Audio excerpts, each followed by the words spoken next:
Hello दोस्तों, स्वागत है आपके अपने यूट्यूब चैनल यूजीसी अड्डा 2.0 में। तो आज का सेशन हम लोग स्टार्ट करेंगे बिहार दरोगा के लिए टेस्ट सीरीज 11। इसके पहले हम लोग 10 कंप्लीट कर चुके हैं और एग्जाम का टाइम अब नज़दीक आ गया है, तो आप लोग लगे रहिए। कुछ क्वेश्चन शायद अगर हाथ लग जाता है तो बहुत अच्छी बात है। तो चलिए क्वेश्चन की शुरुआत करते हैं इसी के साथ। क्वेश्चन पहला नंबर आपका है, अलेक्जेंडर द ग्रेट के नाम से प्रसिद्ध सिकंदर भारत में कुल कितने महीनों तक रहा था? तो इसका सही आंसर मैं बताऊं, 19 महीनों तक रहा था। अलेक्जेंडर द ग्रेट के नाम से प्रसिद्ध सिकंदर भारत में कुल कितने महीनों तक रहा था?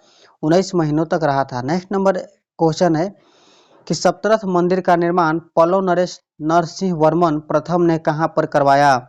सप्तरथ मंदिर का निर्माण पल्लव नरेश नरसिंह वर्मन प्रथम ने कहां पर करवाया? तो सही आंसर हो जाता है महाबलीपुरम में करवाया। कहां पर करवाया? तो महाबलीपुरम में। ऑप्शन नंबर ए यहाँ पर सही हो जाता है।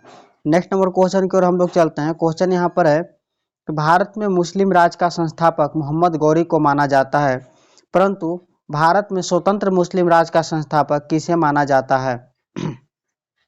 तो परफेक्ट आंसर हो जाएगा कुतुबुद्दीन ऐबक को माना जाता है। क्वेश्चन क्या करें कि भारत में मुस्लिम राज का संस्थापक मोहम्मद गौरी को माना जाता है, परंतु भारत में स्वतंत्र मुस्लिम राज का संस्थापक कुतुबुद्दीन ऐबक को माना जाता है।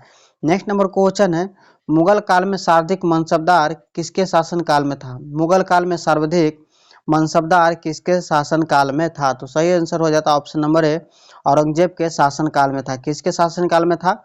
औरंगजेब के शासन काल में था। नेक्स्ट नंबर क्वेश्चन की ओर हम लोग चलते हैं। क्वेश्चन यहाँ पर है, कांग्रेस अध्यक्ष पद को महिलाओं ने भी सुशोभित किया, बताइए निम्न में से कौन सा पद संबंधित नहीं रही है? तो इसका परफेक्ट आंसर हो जाएगा ऑप्शन नंबर डी, दूसरा और चौथा, सुचेता कृपलानी और विजय लक्ष्मी पंडित। क्वेश्चन क्या कह रहा है कि कांग्रेस अध्यक्ष पद को महिलाओं ने भी सुशोभित किया, बताइए कि निम्न में से कौन इस पद से संबंधित नहीं रही है? तो सुचेता कृपलानी और विजय लक्ष्मी पंडित। नेक्स्ट नंबर क्वेश्चन की ओर चलते हैं हम लोग। क्वेश्चन है कि गांधी इरविन समझौते को भारतीय इतिहास में एक महत्वपूर्ण स्थान प्राप्त है। इस समझौते को अन्य किस नाम से जाना जाता है? तो इसका आंसर हो जाएगा आपको कि गांधी इरविन समझौते को भारतीय इतिहास में एक महत्वपूर्ण स्थान प्राप्त है। ठीक है, इस समझौते को अन्य किस नाम से जाना जाता है? तो इसका सही आंसर दिल्ली समझौता के नाम से जाना जाता है। नेक्स्ट नंबर क्वेश्चन क्या है, इसे यहाँ पर क्वेश्चन पूछ सकता है कि गांधी इरविन समझौता कब हुआ था? तो गांधी इरविन समझौता हुआ था 5 मार्च 1931 को हुआ था। 5 मार्च 1931 को गांधी इरविन समझौता हुआ था। नेक्स्ट नंबर क्वेश्चन है कि विश्वस्त मूल सिद्धांतों के आधार पर विषुवत रेखा की लंबाई ज्ञात करने का प्रयास करने वाला प्रथम विद्वान निम्न में से कौन सा था? तो सही आंसर आपका हो जाता है ऑप्शन नंबर सी, अरस्तु था। कौन था? अरस्तु था, ऑप्शन नंबर सी। अब हम नेक्स्ट नंबर क्वेश्चन की ओर चलते हैं इसी के साथ। क्वेश्चन मेरा यहाँ पर है कि संकोच जल विद्युत परियोजना निम्नलिखित में से किन दो देशों के संयुक्त परियोजना है? तो सही आंसर हो जाता है आपका ऑप्शन नंबर डी, भारत और भूटान का। भारत और भूटान का। चलिए नेक्स्ट नंबर क्वेश्चन की ओर हम लोग चलते हैं। क्वेश्चन यहाँ पर आ रहा है मिलान करने वाला। ये क्वेश्चन तो आपको एग्जाम में छोड़ेगा ही नहीं, आपको बहुत ध्यान से इस क्वेश्चन को तैयारी करके जाना है। क्योंकि इस क्वेश्चन में होता क्या है कि अगर आपको पूरा आंसर इस क्वेश्चन का याद है तो भी क्वेश्चन बन पाता है। तो मैं इसको मिलाने की कोशिश करता हूँ, ध्यान से मेरे साथ वीडियो में बने रहिए। और अभी तक मेरे चैनल को सब्सक्राइब नहीं किया तो चैनल को सब्सक्राइब कर ले, साथ में बेल आइकन बटन को भी प्रेस कर लीजिएगा। और हाँ, अच्छा लगे तो लाइक लास्ट में कीजिएगा, मैं नहीं कहता हूँ कि लाइक कीजिए। तो क्वेश्चन क्या है कि रिक्टर स्केल से क्या मापा जाता है? तो भूकंप की तीव्रता नापी जाती है। रिक्टर स्केल से भूकंप की तीव्रता नापी जाती है। तो यहाँ पर देखना मिलाना है कि पहला में है और लास्ट में है। ठीक है, देखते हैं कौन सा ऑप्शन सही होता है। रिक्टर स्केल से भूकंप की तीव्रता नापी जाती है। बियोफोर्ट स्केल से हवा की गति मापी जाती है। बियोफोर्ट स्केल से हवा की गति मापी जाती है। अभी भी दोनों ऑप्शन ठीक है। और नेक्स्ट है कि केल्विन स्केल से क्या नापा जाता है? केल्विन स्केल से परम ताप मापा जाता है। केल्विन स्केल से क्या मापा जाता है? परम ताप माना जाता है। ऑप्शन नंबर ए सही हो रहा है दोस्तों। और मिलीबार स्केल से क्या नापा जाता है? तो दाब मापा जाता है। क्या? दाब मापा जाता है। अब हम लोग नेक्स्ट नंबर क्वेश्चन की ओर चलते हैं। क्वेश्चन यहाँ पर क्या है, 10 नंबर क्वेश्चन यहाँ पर है कि संविधान सभा में किस देशी रियासत के प्रतिनिधि ने भाग नहीं लिया था? संविधान सभा में किस देशी रियासत के प्रतिनिधि ने भाग नहीं लिया था? तो सही आंसर हो जाता है ऑप्शन नंबर सी, हैदराबाद के प्रतिनिधि ने भाग नहीं लिया था। नेक्स्ट क्वेश्चन है कि राज्य के नीति निर्देशक सिद्धांतों की प्रेरणा किस देश के संविधान से मिली है? राज्य के नीति निर्देशक सिद्धांतों की प्रेरणा किस देश के संविधान से मिली है? तो सही आंसर हो जाता है ऑप्शन नंबर सी, आयरलैंड से। क्या आयरलैंड से मिली है? नेक्स्ट नंबर क्वेश्चन की ओर हम लोग चलते हैं। क्वेश्चन यहाँ पर है, संविधान में प्रेस की स्वतंत्रता का अलग से उल्लेख नहीं है, यह स्वतंत्रता किस अनुच्छेद में अंतर्निहित है? तो सही आंसर हो जाता है ऑप्शन नंबर ए में, अनुच्छेद 1 के क में यह निहित है। नेक्स्ट नंबर क्वेश्चन है, संवैधानिक संशोधन हेतु विधेयक सर्वप्रथम कहाँ प्रस्तुत किया जाता है? संवैधानिक संशोधन हेतु विधेयक सर्वप्रथम कहाँ प्रस्तुत किया जाता है? तो आपके पास 4 ऑप्शन स्क्रीन पर दिखाई देगा, इसमें आंसर हो जाएगा संसद। क्या हो जाएगा? संसद। ऑप्शन नंबर ए सही हो जाएगा। नेक्स्ट क्वेश्चन है कि संसद के दोनों सदनों द्वारा अनुमोदन किए जाने पर उस तारीख से कब तक आपातकाल परिवर्तन में रह सकता है? संसद के दोनों सदनों द्वारा अनुमोदन किए जाने पर उस तारीख से कब तक आपातकाल परिवर्तन में रह सकता है? तो सही आंसर हो जाता है ऑप्शन नंबर सी, 6 माह तक रह सकता है। अब नेक्स्ट नंबर क्वेश्चन की ओर हम लोग चलते हैं। क्वेश्चन क्या कर रहा है कि निम्न में से किस विधेयक पर विचार विमर्श के लिए राष्ट्रपति ने पहली बार लोकसभा एवं राज्यसभा के संयुक्त बैठक बुलाया था? तो सही आंसर हो जाता है ऑप्शन नंबर बी, दहेज निषेध विधेयक। दहेज निषेध विधेयक 1961 में बुलाया था। अब हम लोग नेक्स्ट नंबर क्वेश्चन की ओर चलते हैं। क्वेश्चन क्या कर रहा है कि वर्ष 2011 की जनगणना के अनुसार निम्नलिखित में से किस राज्य में सर्वाधिक जनसंख्या घनत्व वाला राज्य का दर्जा प्राप्त हुआ है? तो सही आंसर हो जाता है ऑप्शन नंबर बी, बिहार राज्य का प्राप्त हुआ। ध्यान दीजिएगा 2011 जनगणना के अनुसार इसमें चर्चा किया गया है। और नेक्स्ट क्वेश्चन है, विश्व विकास रिपोर्ट निम्न में से किस निकाय का वार्षिक प्रकाशन है? तो सही आंसर हो जाता है ऑप्शन नंबर बी, विश्व बैंक का वार्षिक प्रकाशन है। अब हम लोग नेक्स्ट नंबर क्वेश्चन की ओर चलते हैं। क्वेश्चन क्या कह रहा है, मुद्रास्फीति सिद्धांत तब उत्पन्न होता है जब, मुद्रास्फीति सिद्धांत तब उत्पन्न होता है जब मुद्रा का विनिमय दर गिर जाती है। जब मुद्रा का विनिमय दर गिर जाती है। ऑप्शन नंबर सी सही होगा। नेक्स्ट है, कागज की मुद्रा जारी करने वाला देश कौन सा था? कागज की मुद्रा जारी करने वाला पहला देश कौन था? चीन था। कागज की मुद्रा जारी करने वाला पहला देश कौन था? चीन था। अब भारत की मुद्रा रुपया दशमलव पद्धति पर आधारित है। भारत की मुद्रा किसके पद्धति पर आधारित है? तो दशमलव पद्धति पर आधारित है। नेक्स्ट नंबर क्वेश्चन के हम लोग चलते हैं। क्वेश्चन यहाँ पर आपके सामने है, निम्नलिखित में से कौन सा ऑप्शन सुमेलित नहीं है? तो यहाँ पर सही आंसर हो जाता है ऑप्शन नंबर बी, आयकर और राज्य सरकार जो है से सुमेलित नहीं है, क्योंकि आयकर जो है केंद्र सरकार लगाते हैं। आयकर कौन लगाते हैं? केंद्र सरकार लगाते हैं। चलिए नेक्स्ट नंबर क्वेश्चन की ओर चलते हैं। क्वेश्चन क्या है कि अप्रत्यक्ष से क्या आशय है? अप्रत्यक्ष से क्या आशय है? तो अप्रत्यक्ष से आशय है कि करदाता और सरकार के बीच कर के संदर्भ में कोई सीधा संबंध न हो। करदाता और सरकार के बीच कर के संदर्भ में कोई सीधा संबंध न हो, यह अप्रत्यक्ष कर से आशय है। ऑप्शन नंबर ए सही हो जाएगा। नेक्स्ट नंबर क्वेश्चन यहाँ पर है,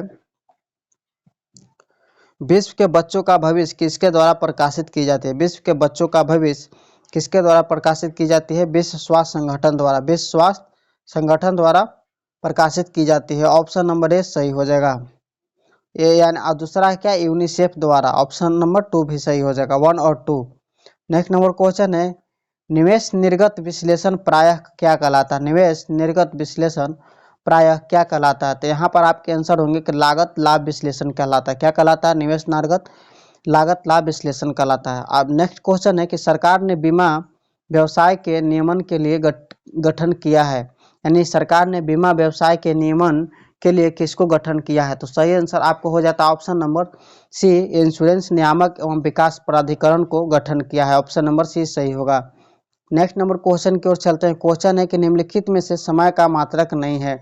निम्नलिखित में से कौन सा समय का मात्रक नहीं है? तो सही आंसर हो जाता है ऑप्शन नंबर सी, प्रकाश है जो समय का मात्रक नहीं है। नेक्स्ट है, पिंड का भार शून्य नहीं होगा। पिंड का भार शून्य नहीं होगा। ऑप्शन नंबर डी, किसी घर्षणहीन सतह पर शून्य नहीं होगा। किसी घर्षणहीन सतह पर शून्य नहीं होगा। नेक्स्ट है, किसी पदार्थ का वह केंद्र जहां उसका संपूर्ण भार प्रभावी होता है क्या कहलाता है? किसी पदार्थ का वह केंद्र जहां उसका संपूर्ण भार प्रभावी होता है क्या कहलाता है? तो सही आंसर हो जाता है ऑप्शन नंबर डी, गुरुत्व केंद्र कहलाता है। क्या कहलाता है? गुरुत्व केंद्र कहलाता है।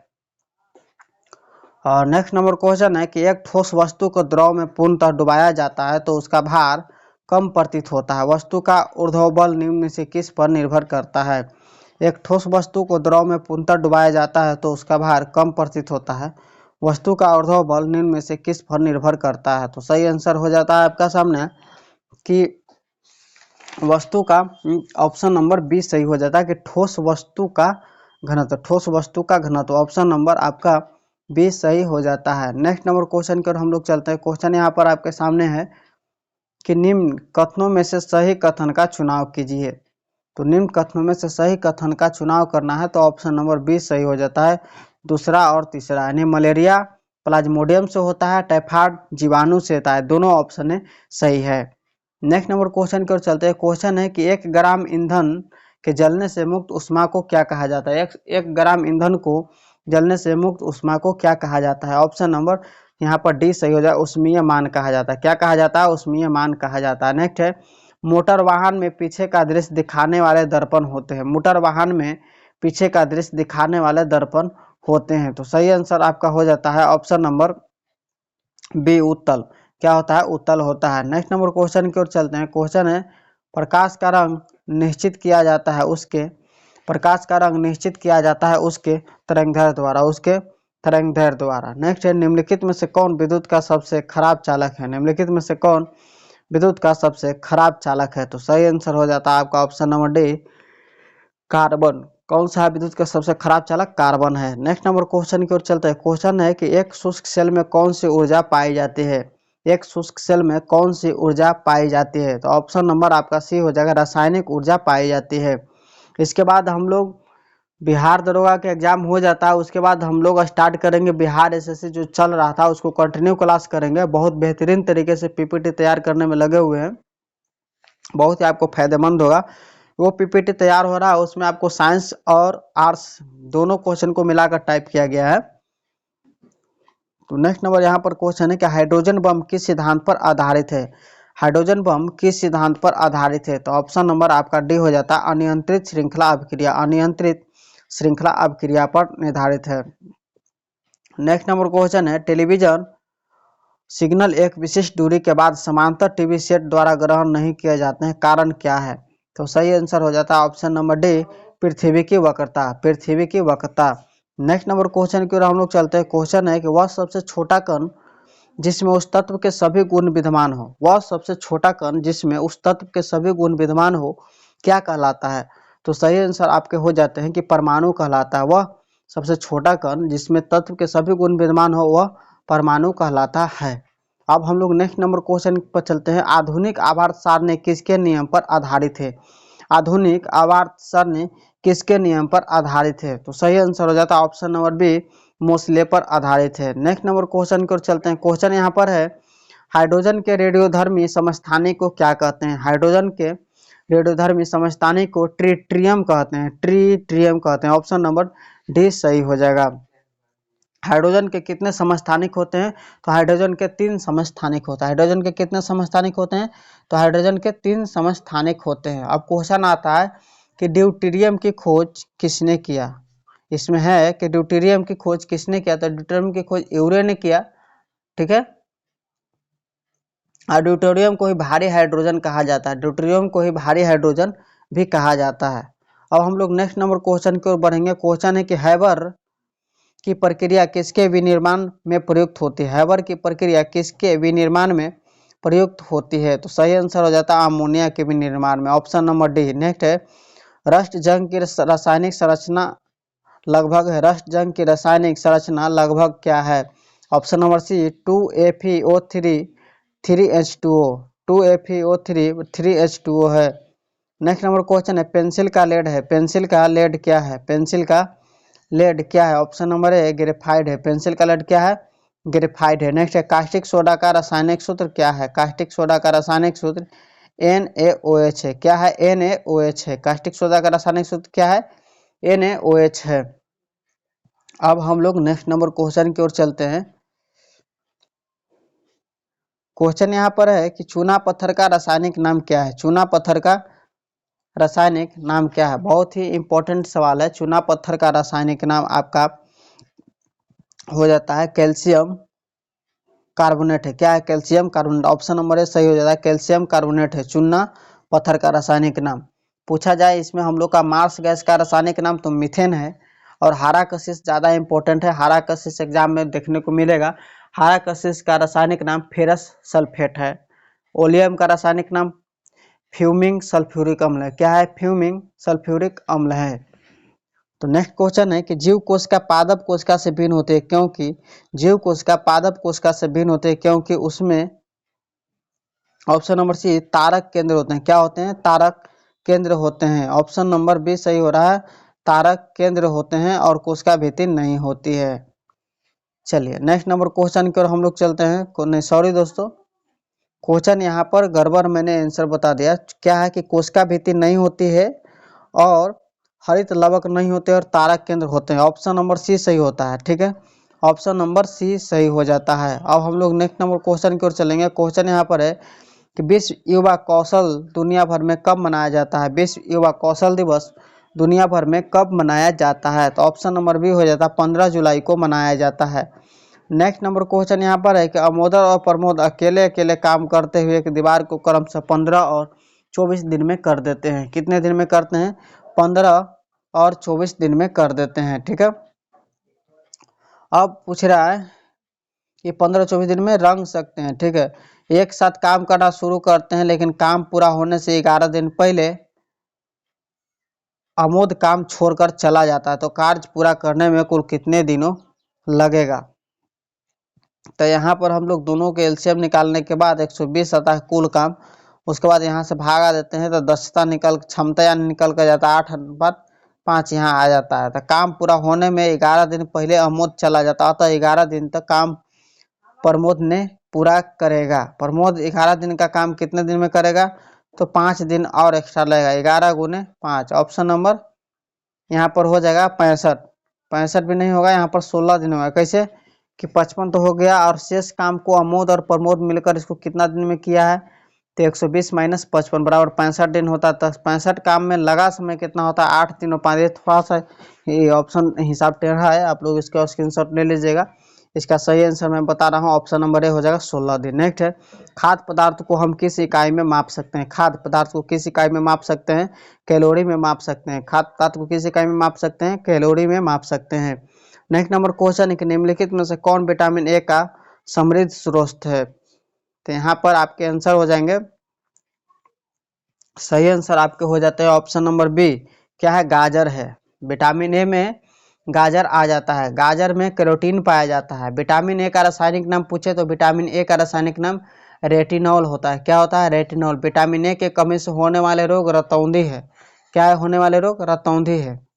अब हम लोग नेक्स्ट नंबर क्वेश्चन की ओर चलते हैं कि निम्नलिखित में से कौन सा रोग एक ज्वलनशील अंग है? निम्नलिखित में से कौन सा रोग एक जलवाहित रोग है? सॉरी दोस्तों, हमसे मिस्टेक हो गया, जलवाहित रोग है। तो यहाँ पर सही आंसर आपके हो जाते हैं ऑप्शन नंबर ए, दस्त है जो जलवाहित रोग है। अब हम लोग नेक्स्ट नंबर क्वेश्चन की ओर चलते हैं। क्वेश्चन यहाँ पर है कि घटते हुए क्रम में मानव शरीर में विद्यमान प्रमुख तत्व कौन कौन है? तो मैं बताता हूँ, यहाँ पर हो जाएगा कैल्शियम, उसके बाद फास्फोरस, सब घटते क्रम में चला जा रहा है। उसके बाद गंधक, उसके बाद पोटेशियम आ जाता है। तो ऑप्शन नंबर यहाँ पर बी हो जाएगा, कैल्शियम, फास्फोरस, गंधक और पोटेशियम। अब हम लोग नेक्स्ट नंबर क्वेश्चन की ओर चलते हैं। क्वेश्चन यहाँ पर आ जाता है आपके सामने। तो दोस्तों मैं बार बार रिक्वेस्ट कर रहा हूँ कि अगर मेरे चैनल पर अभी तक नए हैं तो चैनल को जरूर सब्सक्राइब कीजिएगा, साथ में बेल आइकन बटन को प्रेस कीजिएगा। इससे होगा क्या कि आपको हर वीडियो का नोटिफिकेशन मिल जाएगा। अगर आप लोग एडमिट कार्ड नहीं डाउनलोड किए हैं तो एडमिट कार्ड आ गया है, आप लोग डाउनलोड कर सकते हैं। और हम आपको एडमिट कार्ड का भी एक वीडियो बना दूंगा, चूँकि एडमिट कार्ड आ गया है लिंक। तो हम लोग ये आगे क्वेश्चन की ओर चलते हैं। क्वेश्चन क्या है कि निम्नलिखित में से कौन सा किसी ऐसे पौधे का उदाहरण है जो बीज तो लाते हैं पर फल नहीं देते हैं? तो सही आंसर हो जाता है ऑप्शन नंबर डी, चीर वृक्ष। चीर वृक्ष हो जाता है ऑप्शन नंबर डी। नेक्स्ट है, प्रकाश संश्लेषण में पर्णहरित की भूमिका क्या है? प्रकाश संश्लेषण में पर्णहरित की भूमिका क्या है? ऑप्शन नंबर बी हो जाएगा, प्रकाश का अवशोषण। प्रकाश का अवशोषण। नेक्स्ट नंबर क्वेश्चन है, मुगल पेंटिंग किसके शासन में अपनी चरम सीमा तक पहुंची? मुगल पेंटिंग किसके शासन में अपनी चरम सीमा तक पहुंचे? ऑप्शन नंबर सी हो जाता है, जहांगीर। नेक्स्ट है, राष्ट्रीय पोषण पदार्थ संस्थान कहाँ पर स्थित है? राष्ट्रीय पोषण पदार्थ संस्थान कहाँ पर स्थित है? ऑप्शन नंबर डी हो जाता है हैदराबाद में स्थित है। कहाँ पर स्थित है? हैदराबाद में स्थित है। अगर पूछे एक चीज और कि केंद्रीय पक्षी अनुसंधान केंद्र कहाँ है, तो यूपी में स्थित है, इज्जत नगर में, इज्जत नगर में स्थित है। राष्ट्रीय समुद्र प्रौद्योगिकी संस्थान पूछे तो वह चेन्नई में स्थित है। कहाँ में स्थित है? चेन्नई में स्थित है। नेक्स्ट नंबर क्वेश्चन इसी के साथ आ जाता है, निम्नलिखित क्या हो गया, यहाँ पर हम लोग तो पढ़ रहे हैं ना, अब लोग आ जाते हैं 56 नंबर क्वेश्चन, निम्नलिखित में से कौन सा कर्नाटक संगीत का प्रकार नहीं है? तो ऑप्शन नंबर डी यहाँ पर सही हो जाता, टप्पा जो है संगीत का प्रकार नहीं है। नेक्स्ट नंबर क्वेश्चन है, इनमें से कौन सितार वादन से जुड़े नहीं है? इनमें से कौन सितार वादन से जुड़े नहीं? ऑप्शन नंबर सी उस्ताद अलाउद्दीन खान जो है सितार और वादन से जुड़े नहीं है। जिसे मैं बता दूं, रविशंकर किससे जुड़े हैं? तो रविशंकर सितार से जुड़े हैं, अली अकबर सरोद से, बिस्मिल्लाह खां शहनाई से, पन्ना लाल घोष बांसुरी से। चलिए इसी प्रकार से बहुत से है, इम्पोर्टेंट मैंने आपको बताया। अब हम लोग नेक्स्ट नंबर क्वेश्चन की ओर चलते हैं। क्वेश्चन है, बौद्ध धर्म की स्थापना कब हुआ था? तो बौद्ध धर्म की स्थापना 6ठी शताब्दी ईसा पूर्व में हुआ था। बौद्ध धर्म की स्थापना कब हुआ था? 6ठी शताब्दी ईसा पूर्व में हुआ था। यहाँ से बहुत से क्वेश्चन निकल कर आते हैं कि गौतम बुद्ध का जन्म कितना ईसा पूर्व हुआ था? तो गौतम बुद्ध का जन्म 563 ईसा पूर्व कहाँ में हुआ था? तो कपिल वस्तु के लुम्बिनी नामक स्थान पर हुआ था। बहुत ही इंपॉर्टेंट क्वेश्चन पूछा जाता है कि गौतम बुद्ध का जन्म कब हुआ था? तो गौतम बुद्ध का जन्म 563 ईसा पूर्व हुआ था। कौन से स्थान में हुआ था? तो कपिल वस्तु के लुम्बिनी नामक स्थान में हुआ था। अब हम लोग आगे चलते हैं इसी के साथ। क्वेश्चन है, अनाल अन्ना लेक्टस किसकी पवित्र पुस्तक है? अन्ना लेक्टस किसकी पवित्र पुस्तक है? तो सही आंसर हो जाता है ऑप्शन नंबर सी कन्फ्यूशियस की पवित्र पुस्तक है। नेक्स्ट नंबर क्वेश्चन है आपको, भारत में अभी कुल कितने उच्च न्यायालय हैं? भारत में अभी कुल कितने उच्च न्यायालय हैं? तो इसके साथ आपका सही आंसर हो जाता है ऑप्शन नंबर सी 25 है। क्या है?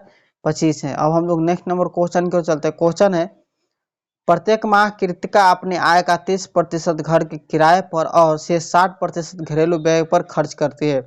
यदि वह प्रत्येक माह 6300 रुपया की बचत करती है तो उसकी कुल मासिक आय कितना हो जाएगा? कुल मासिक आय कितना है? 100। तो प्रश्न के हिसाब से चलेंगे तो 30% घर के किराए पर और से 60% घरेलू काम में खर्च कर देता है। तो उनके पास बचता कितना था? बहुत ही सॉल्यूशन छोटा है, आप लोग सोल्व कर लीजिएगा। इसमें तो उतना टाइम है नहीं कि मैं सोल्यूशन करके बता सकता। तो सही आंसर हो जाता है 22,500 रुपया। ऑप्शन नंबर सी सही हो जाता है। चूंकि वीडियो बहुत लंबा हो जाता है, आप लोग उतना वॉच नहीं कर पाते हैं ना, तो फायदा ही नहीं बताने से होगा। नेक्स्ट है कि मध्य प्रदेश उच्च न्यायालय की पीठ कहाँ पर स्थित है? मध्य प्रदेश उच्च न्यायालय की पीठ कहाँ पर स्थित है? ऑप्शन नंबर बी सही होगा, जबलपुर में स्थित है। कहाँ में है? जबलपुर में स्थित है। नेक्स्ट है, भारत संविधान के किस अनुच्छेद ने हिंदी देवनागरी लिपि को भारत की राज्यसभा के रूप में घोषित किया है? तो सही आंसर हो जाता है ऑप्शन नंबर बी अनुच्छेद 343, अनुच्छेद 343। नेक्स्ट नंबर क्वेश्चन की ओर चलते हैं। क्वेश्चन यहाँ पर है आपके सामने, सुमेलित करने के लिए है। क्या है? सुमेलित करने के लिए है। अब हम लोग इस क्वेश्चन की ओर चलते हैं। क्वेश्चन क्या कर रहा है? तमिलनाडु।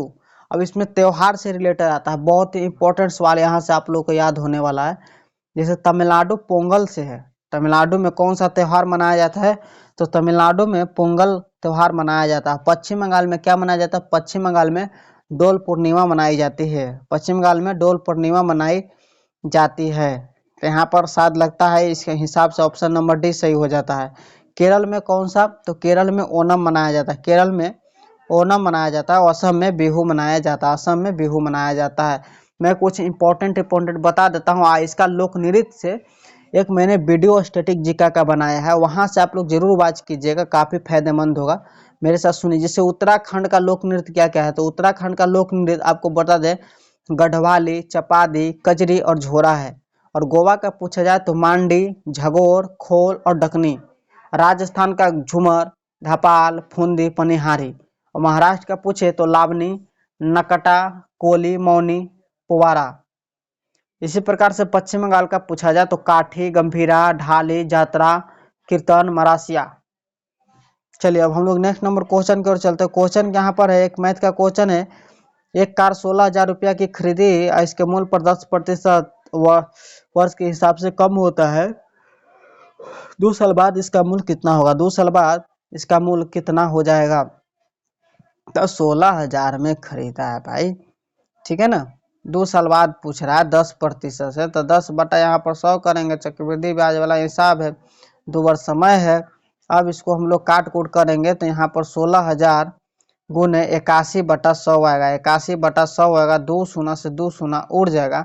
यहाँ पर तिरछा गुना करेंगे तो सही आंसर हो जाता है 12,960 रुपया। ऑप्शन नंबर डी सही हो जाता है। नेक्स्ट नंबर क्वेश्चन है क्या? भारतीय नोबेल पुरस्कार विजेताओं उल्लिखित सालों में से संबंधित निम्नलिखित में से कौन से सही सुमेलित नहीं है? तो सही आंसर हो जाता है option number D. Option mother Teresa जो है 1978 सही सुमेलित नहीं है।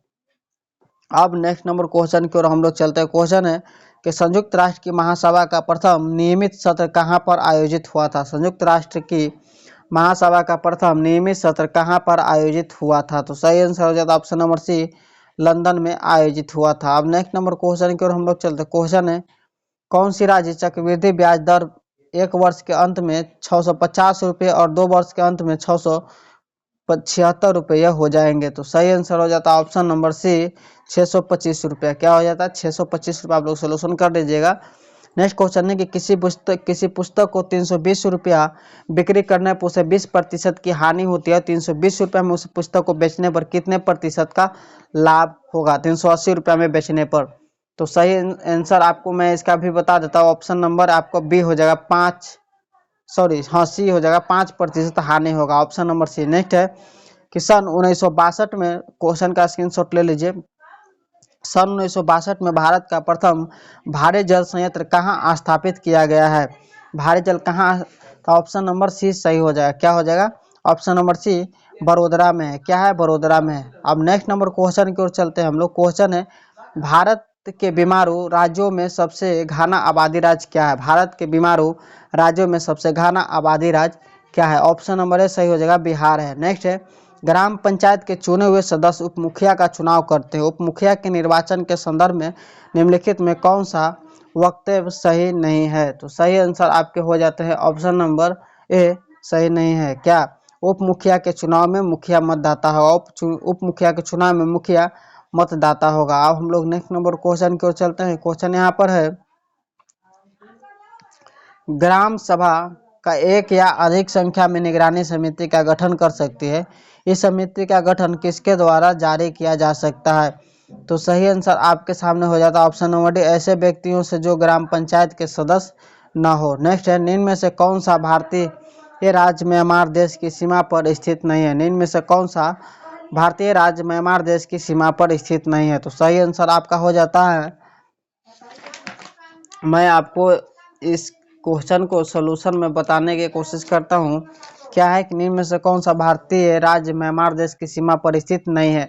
तो सही आंसर आपका हो जाता है त्रिपुरा स्थित नहीं है। नेक्स्ट नंबर क्वेश्चन है निम्न में से कौन एक यमुना की सहायक नदी नहीं है? निम्न में से कौन एक यमुना की सहायक नदी नहीं है? तो सही आंसर आपके सामने हो जाता है ऑप्शन नंबर सी, रामगंगा जो है यमुना की सहायक नदी नहीं है। नेक्स्ट है निम्न में से कौन सा द्वीप नॉर्वे के अधीनस्थ क्षेत्र में नहीं है? निम्न में से कौन सा द्वीप नॉर्वे के अधीनस्थ क्षेत्र में नहीं है? तो सही आंसर हो जाता है option number C, Puerto Rico. Next number question है सोसाइटी ऑफ जीसस नामक संगठन का आधार क्या था? सोसाइटी ऑफ जीसस नामक संगठन का आधार क्या था? सही आंसर हो जाता है ऑप्शन नंबर सी, सैन्य था। क्या था? सैन्य था। नेक्स्ट नंबर क्वेश्चन है क्या लोजोन की संधि का संबंध निम्न में से किस देश से है? लोजोन की संधि का संबंध निम्न में से किस देश से है? तो सही आंसर हो जाता है ऑप्शन नंबर ए, यूनान एवं तुर्की। यूनान एवं तुर्की से। नेक्स्ट है निम्न में से किसे अम्ल वर्षा की घटना को सर्वप्रथम प्रकाश में लाने का श्रेय दिया जाता है? निम्न में से किसे अम्ल वर्षा की घटना को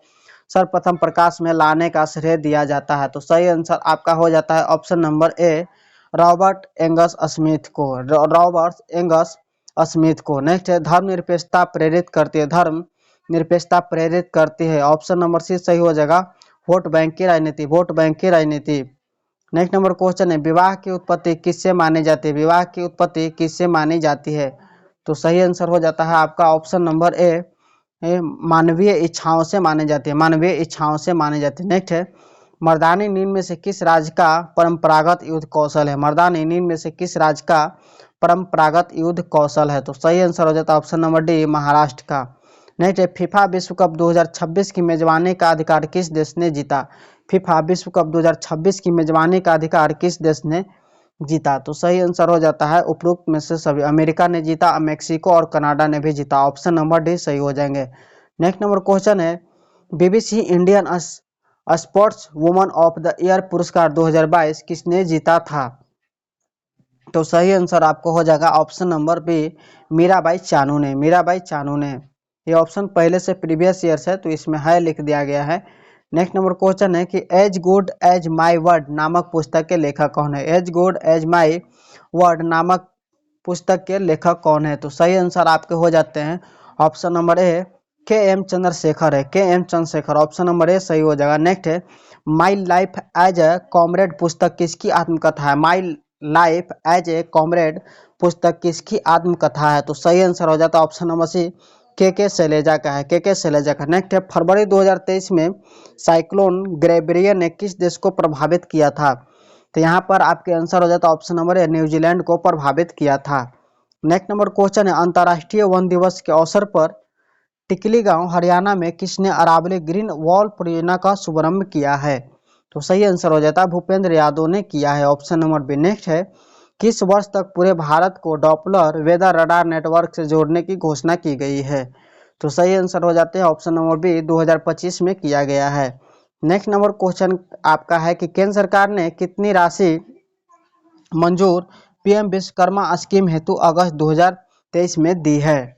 तो सही आंसर आपको हो जाता है ऑप्शन नंबर सी, 13,000 करोड़ रुपया दिया है। नेक्स्ट है, विश्व महिला मुक्केबाजी चैंपियनशिप 2023 में 75 किलोग्राम वर्ग में किसने स्वर्ण पदक जीता?